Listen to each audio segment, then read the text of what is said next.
अध्याय 2 के अंतर्गत प्रश्नावली 2 का क्वेश्चन क्रमांक 9। दो संख्याओं का अंतर 14 तथा उनके वर्गों का अंतर 448 है, तो संख्या ज्ञात कीजिए।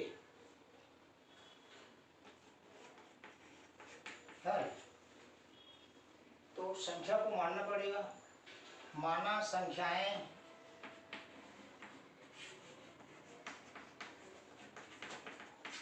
x व y है। प्रश्नानुसार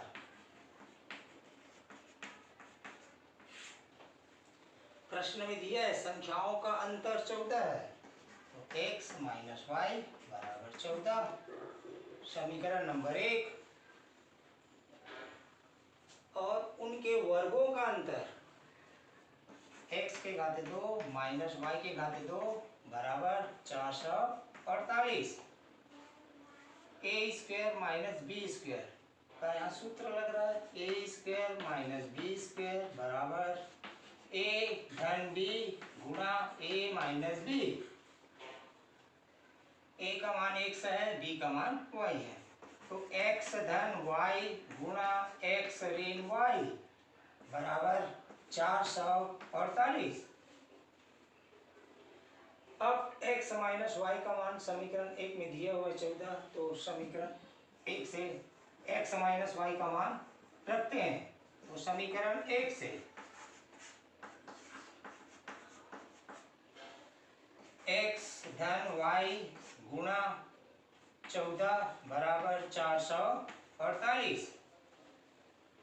अब गुणा में संख्या पक्षांतर करेंगे तो भाग में x धन y बराबर 448 बटे 14। भिन्न में कटेगा 2 सत्ते 14, 2 दूनी 4, 2 दूनी 4, 2 चौक 8, 7 एकम 7, 7 के 21, 7 दूनी 14। x धन y बराबर 32। समीकरण नंबर 2। अब समीकरण 1, 2 को हम किसी भी विधि से हल कर सकते हैं। तो हम विलोपन विधि, x का गुणांक समान है और समान चिन्ह का है। समान चिन्ह रहते हैं तो घटाते हैं।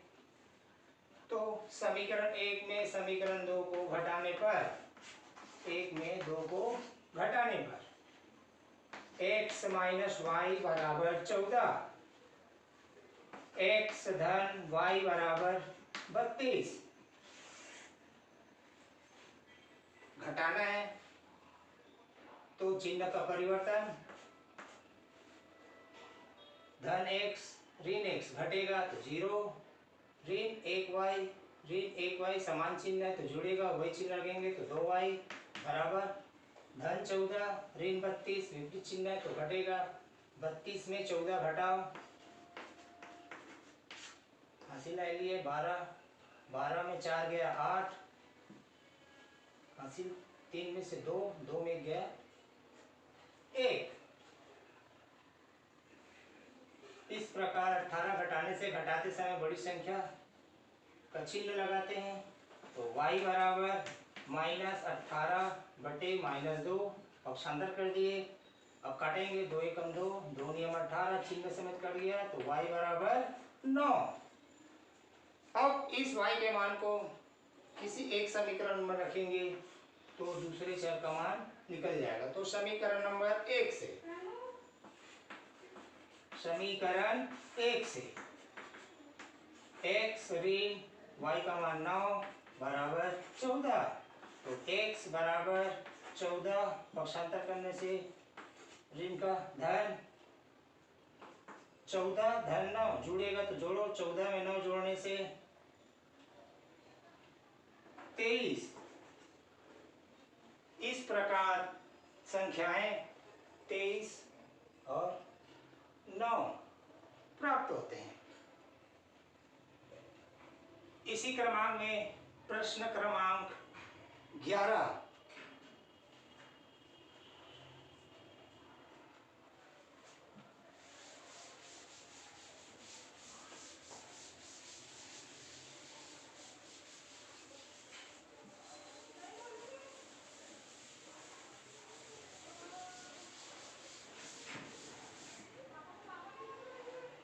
प्रश्न क्रमांक 11। 5 वर्ष पूर्व मेरी आयु मेरे पुत्र की आयु की तिगुनी थी। 10 वर्ष पश्चात मेरी आयु मेरे पुत्र की आयु की दुगुनी हो जाएगी। तो मेरी और मेरे पुत्र की वर्तमान आयु ज्ञात कीजिए। तो मानना पड़ेगा, माना मेरी व मेरे पुत्र की वर्तमान आयु x व y वर्ष है। तो प्रथम शर्त से 5 वर्ष पूर्व बोला है। 5 वर्ष पूर्व यानी 5 घटाना पड़ेगा दोनों आयु में। तो मेरी आयु x ऋण 5 और पुत्र की आयु y ऋण 5। तो प्रश्न में दिया मेरी आयु मेरे पुत्र की आयु की तिगुनी है। अब इसको सरल करना है। तो x माइनस 5 बराबर 3y माइनस 3 पंचे 15।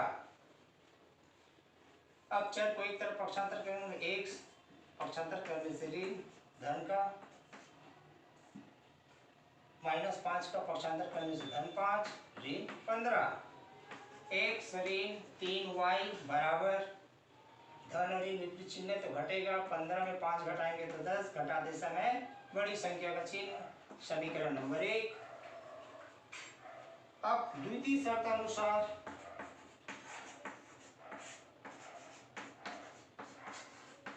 द्वितीय शर्त से 10 वर्ष पश्चात 10 वर्ष पश्चात यानी 10 वर्ष बाद 10 जोड़ना पड़ेगा दोनों आयु में। तो x धन 10 y धन 10। मेरी आयु मेरे पुत्र की आयु की दुगुनी है। पुत्र की आयु की दुगुनी उसे गुना कर देंगे पुत्र की आयु को। अब सरल करना है।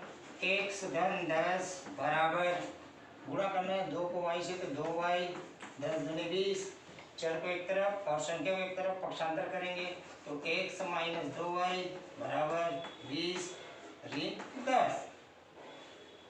x ऋण 2y बराबर धन और ऋण विपरीत चिन्ह घटेगा। तो 20 में 10 घटाएंगे तो 10, घटाते समय बड़ी संख्या का चिन्ह। समीकरण नंबर 2। अब समीकरण 2 1 और 2 बन गया है। अब इसको हम किसी भी विधि से बना सकते हैं। तो स्पष्ट दिख रहा है x का गुणांक 1 x का गुणांक 1 और दोनों समान चिन्ह है। तो विलोपन विधि से सरल हो जाएगा ये। विलोपन विधि से तो समीकरण 1 और 2 को घटाने पर समीकरण 1 में 2 को घटाने पर x ऋण 3y बराबर ऋण 10 x ऋण 2y बराबर 10। घटाते समय चिन्ह का परिवर्तन।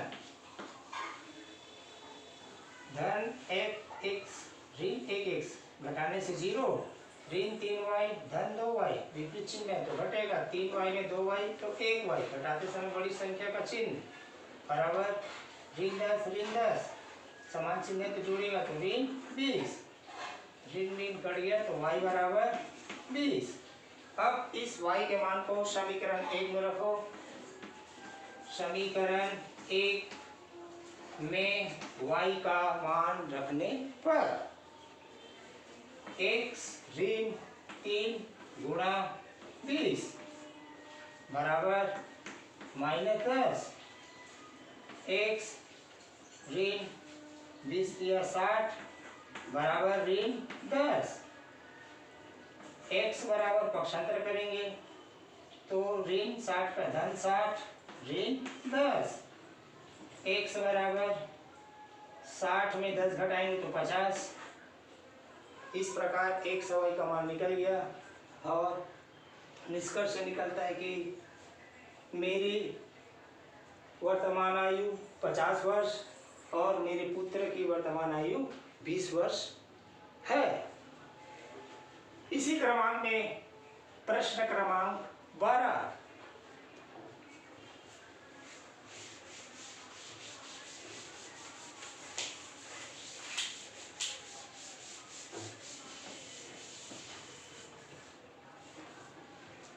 प्रश्न क्रमांक 12, दो स्थान ए और बी की दूरी 70 किलोमीटर है और दो कारें ए और बी से चलना प्रारंभ करती है। यदि वे एक ही दिशा में चलती है तब 7 घंटे बाद एक दूसरे से मिलती है। यदि वे एक दूसरे की ओर चलती है तब 1 घंटे बाद मिलती है। तो कारों की चाल ज्ञात कीजिए। तो मानना पड़ेगा, माना कारों ए व बी की चाल x व y किलोमीटर प्रति घंटा है।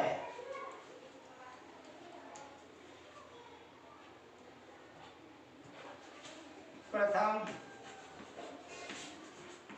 शर्त से दो स्थान दिया हुआ है ए और बी। ए से चलना स्टार्ट करते हैं और बी से, एक ही दिशा में बोला है, तो ये दोनों एक दूसरे से बिंदु सी पर मिलते हैं।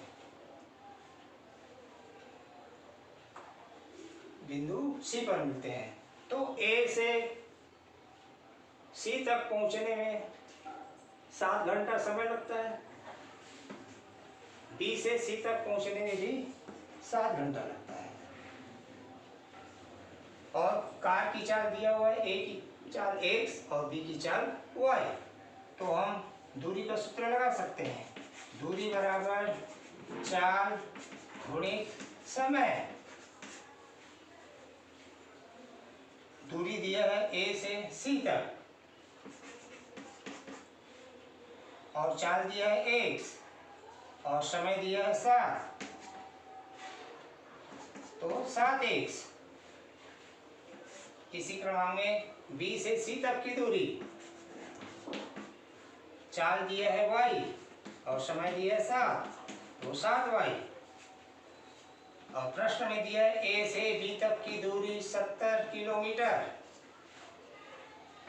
A से B तक की दूरी 70 किलोमीटर, तो AB की दूरी निकालना है।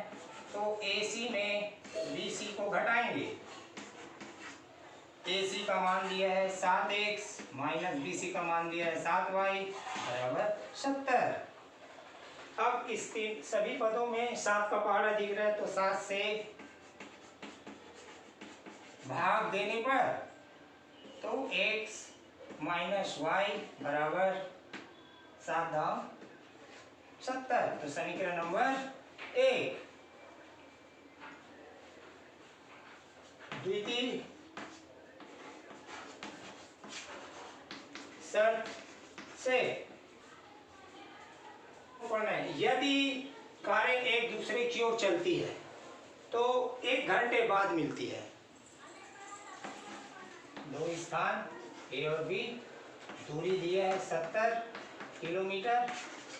अब कारें ए से चलती है और कारें बी से चलती है विपरीत दिशा में, तो ये दोनों मान लेते हैं बिंदु सी पर मिलती है, तो 1 घंटे बाद। प्रश्न में दिया है 1 घंटे बाद मिलती है। तो हम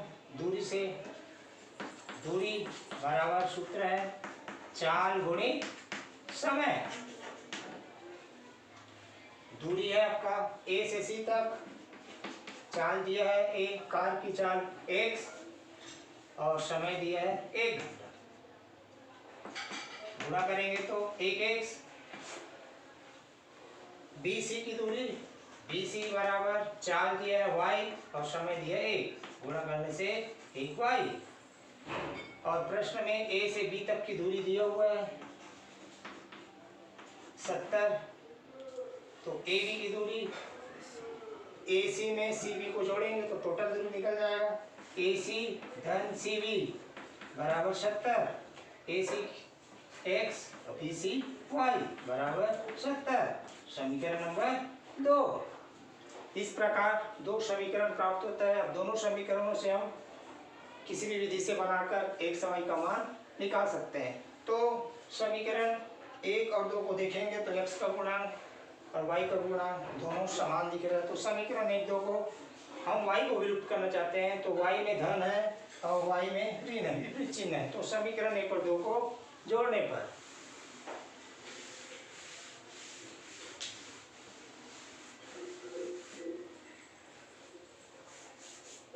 समीकरण 1 में 2 को जोड़ने पर x ऋण y बराबर 10, x धन y बराबर 70,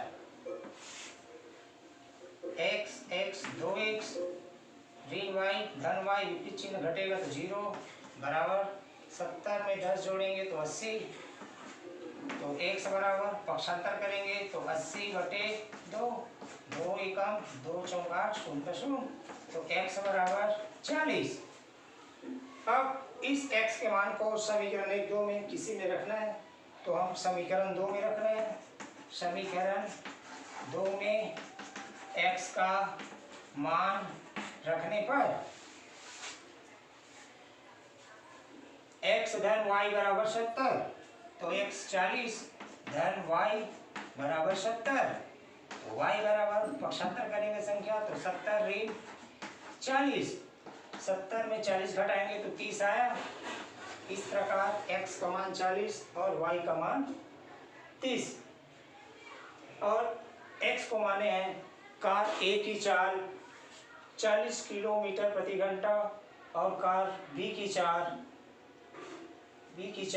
30 किलोमीटर प्रति घंटा प्राप्त होते हैं।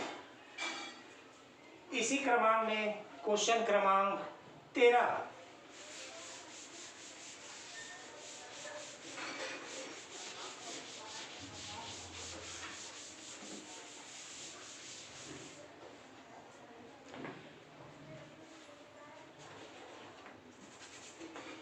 प्रश्न क्रमांक 13।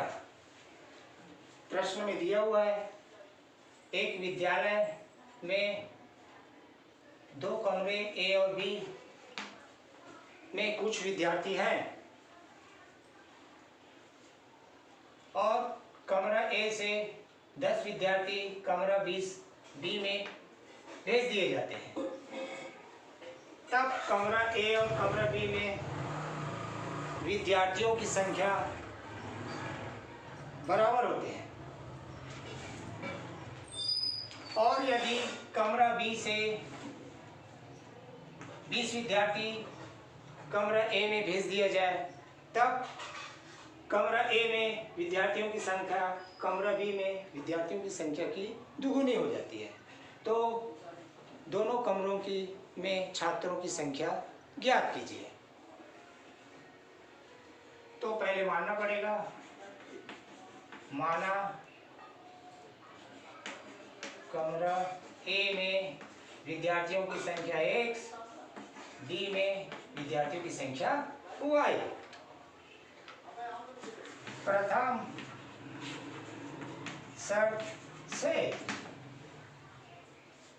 प्रथम शर्त में दिया हुआ है A से 10 विद्यार्थी B में भेज दिए जाते हैं, तो A से 10 निकालेंगे तो 10 घटाना पड़ेगा, तो x माइनस 10, और B में भेज देते हैं तो अधिक हो गया, जोड़ना पड़ेगा तो y धन 10, और विद्यार्थियों कमरा A में विद्यार्थियों की संख्या कमरा B में विद्यार्थियों की संख्या बराबर हो जाते हैं।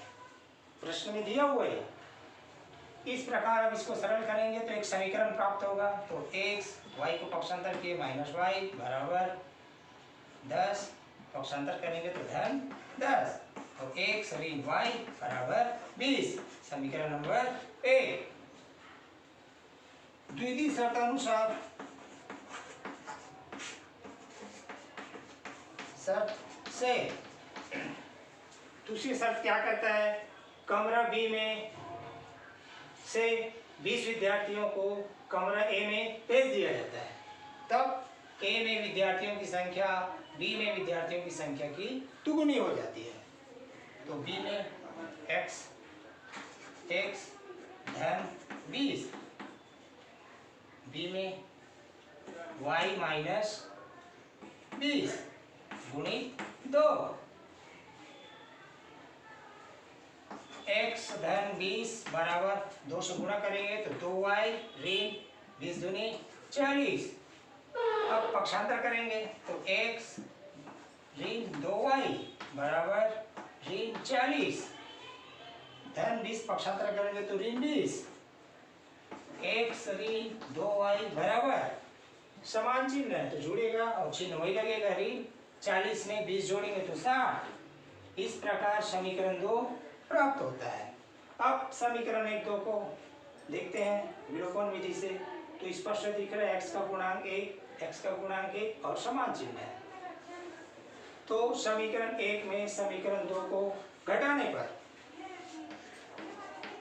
समीकरण 1 में समीकरण 2 को घटाने पर x माइनस y बराबर 20 x माइनस 2y बराबर ऋण 60। घटाते समय चिन्ह का परिवर्तन धन 1x ऋण 1x विपरीत चिन्ह घटेगा तो 0 ऋण y धन 2y घटेगा विपरीत चिन्ह है तो 2y में 1y घटाएंगे तो y घटाते समय बड़ी संख्या प्लस है तो प्लस बराबर धन 20 धन 60 समान चिन्ह है तो जुड़ेगा 60 में 20 जोड़ेंगे तो 80। इस प्रकार y का मान 80। अब इस y के मान को किसी एक समीकरण में रखते हैं तो समीकरण 1 में y का मान रखने पर तो x ऋण y यानी 80 बराबर 20 पक्षांतर करेंगे तो x बराबर 20 धन 80 तो x बराबर धन है तो जुड़ेगा तो 100। इस प्रकार कमरा A में विद्यार्थियों की संख्या 100 और कमरा B में विद्यार्थियों की संख्या 80 प्राप्त होंगे। इसी क्रमांक में क्वेश्चन क्रमांक 14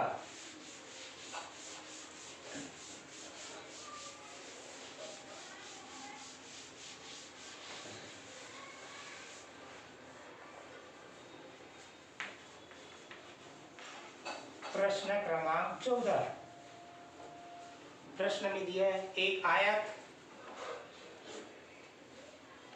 की लंबाई में ये लंबाई है लंबाई में 5 इकाई की कमी और चौड़ाई में 2 इकाई की वृद्धि कर दिया जाए तो इसका क्षेत्रफल 80 वर्ग इकाई की कमी होती है। और यदि लंबाई में 10 इकाई की वृद्धि और चौड़ाई में 5 इकाई की कमी कर दी जाए तो इसका क्षेत्रफल 50 वर्ग इकाई की वृद्धि हो जाती है। ये प्रश्न तो आयत की लंबाई और चौड़ाई ज्ञात कीजिए। तो सर्वप्रथम मानते हैं हेल्प माना आयत की लंबाई x चौड़ाई y है। प्रथम शर्त से इसके पहले आयत का क्षेत्रफल निकालना पड़ेगा।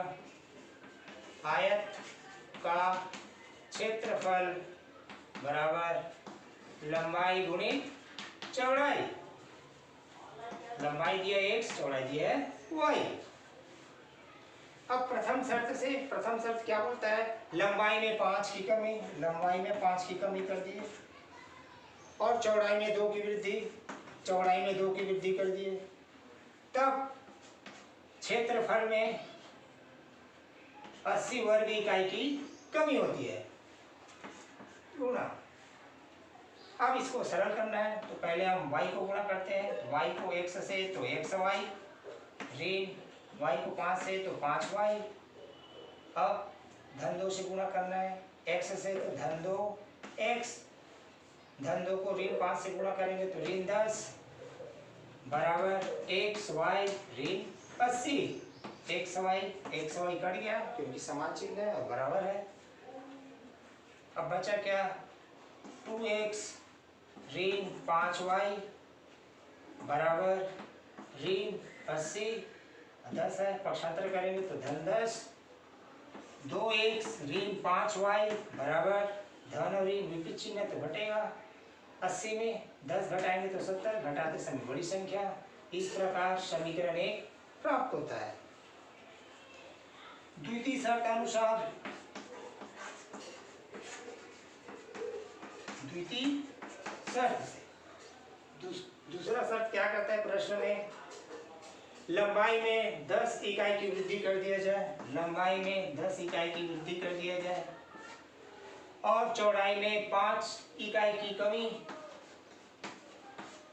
कर दिया जाए तो क्षेत्रफल में 50 वर्ग इकाई की वृद्धि होती है। अब इसको सरल करना है तो y से गुणा करेंगे, y को x से तो xy, y को 10 से गुणा करेंगे तो 10y, -5 को x से गुणा करेंगे तो -5x, धन 10 को -5 से गुणा करेंगे तो -50 बराबर xy धन 50। xy कट गया, अब बचा क्या, तो -5x धन 10y बराबर 50 और -50 को पक्षांतर करेंगे तो धन 50, -5x धन 10y बराबर 50 धन 50, जुड़ेगा तो सब हो जाएंगे। और इन तीनों पदों में 5 का पहाड़ा दिख रहा है तो 5 से भाग देने पर 5 एकम 5, 5 दूनी 10, 5 दूनी 10, 5 दूनी 0। इस प्रकार समीकरण 2 प्राप्त हुआ। अब समीकरण 1-2 को हम किसी भी विधि से बना सकते हैं, तो समीकरण 1-2 को हम विलोपन विधि से बनाते हैं। तो समीकरण 1 x को विलुप्त करना चाहते हैं तो x में 1 है गुणांक संख्या और समीकरण 1 के x में गुणांक संख्या 2 है। तो समीकरण 1 और 2 को गुणा करना है तो समीकरण 1 में गुणा करेंगे 1 से और समीकरण 2 में गुणा करना है 2 से। समीकरण 1 को 1 से व 2 को 2 से गुणा करके x का गुणा संख्या में धन चिन्ह है समीकरण 1 में और y में समीकरण 2 में x का गुणांक में चिन्ह है ऋण विपरीत चिन्ह है, तो गुणा करके हम जोड़ने पर तो समीकरण 1 को 1 से गुणा करेंगे तो 2x ऋण 5y बराबर ऋण 70 और समीकरण 2 को 2 से गुणा करना है तो ऋण 2x धन 2 दूनी 4y बराबर 20 दूनी 40, जोड़ना है। धन 2x ऋण 2x विपरीत चिन्ह तो घटेगा तो 0, ऋण 5y धन 4y विपरीत चिन्ह तो घटाना है। 5y में 4y को घटाएंगे तो 1y, घटाते समय बड़ी संख्या का चिन्ह बराबर ऋण 70 धन 40 विपरीत चिन्ह तो घटाना है। 70 में 40 घटाएंगे तो 30 आया, घटाते समय बड़ी संख्या का चिन्ह, ऋण ऋण कट गया तो y बराबर 30। अब इस y के मान को किसी एक समीकरण में रखना है तो समीकरण 1 में y का मान रखने पर 2x ऋण 5 y का मान रखेंगे 30 बराबर ऋण 70, 2x ऋण 30 को 5 से गुणा करेंगे तो 5 3 15, 5 शून्य 0 बराबर ऋण 70, 2x बराबर 150 को पक्षांतर करेंगे तो ऋण का धन हो जाएगा, ऋण 70 का ऋण 70, 2x बराबर 150 में 70 घटाएंगे तो 80 प्राप्त होंगे, घटाते समय बड़ी संख्या का चिन्ह। x बराबर 80/2। 2 को पक्षांतर करेंगे तो गुणा का भाग में चले जाएगा तो कटेगा 2 एकम 2, 2 चौका 2 शून्य शून्य।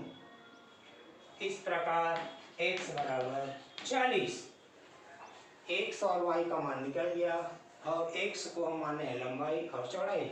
इस प्रकार निष्कर्ष निकलता है कि आयत की लंबाई 40 इकाई और चौड़ाई 30 इकाई होंगी।